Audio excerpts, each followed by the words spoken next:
നമസ്കാരം. മുല്ലപ്പെരിയാർ അണക്കെട്ടിലെ ജലനിരപ്പ് 135 അടിയായി ഉയരുമ്പോൾ ആശങ്ക കൂടുന്നു. പെരിയാറിന്റെ തീരത്തുള്ളവർക്ക് ജാഗ്രതാ നിർദ്ദേശം നൽകി.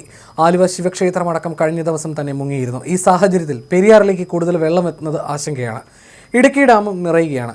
ഇതും തുറക്കേണ്ട സാഹചര്യമുണ്ടായാൽ പ്രളയ സമാന സാഹചര്യമുണ്ടാകും. ഡാമിലേക്കുള്ള നീരൊഴുക്ക് ശക്തമായി. ജലനിരപ്പ് 136 അടിയിലെത്തിയാൽ സ്പിൽവേ ഷട്ടർ വഴി വെള്ളം പുറത്തേക്ക് ഒഴുകാൻ സാധ്യതയുണ്ടെന്ന് തമിഴ്നാട് അറിയിച്ചിട്ടുമുണ്ട്. പെരിയാർ തീരത്ത് താമസിക്കുന്നവരടക്കം ജാഗ്രത പാലിക്കണമെന്നാണ് അധികൃതർ നൽകുന്ന നിർദ്ദേശം. 2022 ഓഗസ്റ്റിലാണ് അണക്കെട്ട് അവസാനമായി തുറന്നത്. ഇടുക്കിയിൽ കഴിഞ്ഞ ദിവസത്തെ അപേക്ഷിച്ച് മഴ കുറവുണ്ടെങ്കിലും ഇടവിട്ട് മഴ തുടരുകയാണ്. സെക്കൻഡിൽ 6084 ഘനയടി വെള്ളം അണക്കെട്ടിലേക്ക് ഒഴുകിയെത്തുന്നുണ്ട്. എന്നാൽ സെക്കൻഡിൽ 1867 ഘനയടി വെള്ളം മാത്രമാണ് തമിഴ്നാട് കൊണ്ടുപോകുന്നത്. ഈ സ്ഥിതി തുടർന്നാൽ 28 സ്പിൽവേ ഷട്ടർ ഉയർത്തേണ്ടി വരുമെന്ന് തമിഴ്നാട് വ്യക്തമാക്കിയിട്ടുണ്ട്. ജലനിരപ്പ് 136 അടിയിലെത്തിയാൽ സ്പിൽവേ വഴി വെള്ളം പുറത്തേക്ക് ഒഴുകും.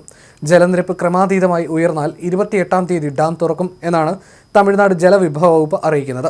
ജൂൺ മാസത്തിലെ റോൾ കർവ് പ്രകാരം 136 അടിയാണ് പരമാവധി സംഭരണശേഷി. അതേസമയം ഇടുക്കി ഡാമിലെ ജലനിരപ്പ് 2368.06 അടിയായി ഉയർന്നിട്ടുണ്ട്. അതിനിടെ പാലക്കാട് മലമ്പുഴ ഡാമിന്റെ ഷട്ടറുകളും തുറന്നു. ജലനിരപ്പ് ക്രമീകരിക്കുന്നതിനായിട്ടാണ് ഷട്ടറുകൾ തുറന്നത്. നിലവിൽ 111.24 മീറ്ററാണ് മലമ്പുഴ ഡാമിന്റെ ജലനിരപ്പ്. 115.06 മീറ്റർ വരെ ജലം സംഭരിക്കാൻ കഴിയും. Kanjirapuzha, Mangalam dam, Meenkara dam, Siruvani dam എന്നിവയുടെ ഷട്ടറുകൾ നിലവിൽ തുറന്നിട്ടുണ്ട്. അതിനിടെ കാലവർഷം ശക്തമായതോടെ ഇടുക്കി ഡാമിലേക്ക് ഒഴുകിയെത്തുന്ന വെള്ളത്തിന്റെ അളവിൽ സന്തുഷ്ടരാണ് KCB. കാലവർഷത്തിന്റെ തുടക്കത്തിൽ 30% വെള്ളം ശേഷിച്ചിരുന്നത് ഇന്നലെ 33.20% ഉയർന്നു. ഡാമിന്റെ വൃഷ്ടി പ്രദേശങ്ങളിൽ ശക്തമായ മഴയാണ് കഴിഞ്ഞ ദിവസങ്ങളിൽ ലഭിച്ചത്. 24 മണിക്കൂറിനിടെ ജലനിരപ്പ് 4 അടിയോളം ഉയർന്നു. കഴിഞ്ഞ വർഷം ഈ സമയം ഡാമിൽ 2333.78 അടി വെള്ളമുണ്ടായിരുന്നു. കഴിഞ്ഞ വർഷത്തെ അപേക്ഷിച്ച് ഈ വർഷം വേനൽ മഴ കൂടുതൽ ലഭിച്ചതും KCBക്ക് ഗുണമായി. തിങ്കളാഴ്ച മാത്രം 49 ദശലക്ഷം യൂണിറ്റ് വൈദ്യുതി ഉൽപ്പാദിപ്പിക്കാനുള്ള വെള്ളം അണക്കെട്ടിലേക്ക് ഒഴുകിയെത്തി.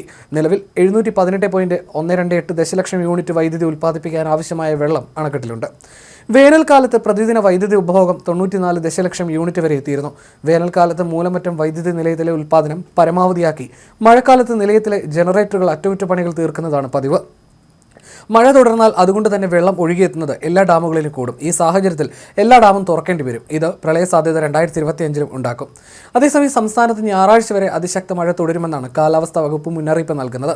ഏറ്റവും പുതിയ റഡാർ ചിത്രപ്രകാരം കേരളത്തിൽ ഇടുക്കി, എറണാകുളം, തൃശൂർ, കണ്ണൂർ ജില്ലകളിൽ ഇടത്തരം മഴയ്ക്ക് മണിക്കൂറിൽ 50 കിലോമീറ്റർ വരെ വേഗതയിൽ ശക്തമായ കാറ്റിന് സാധ്യതയുണ്ടെന്നാണ് കേന്ദ്ര കാലാവസ്ഥാ വകുപ്പ് അറിയിക്കുന്നത്.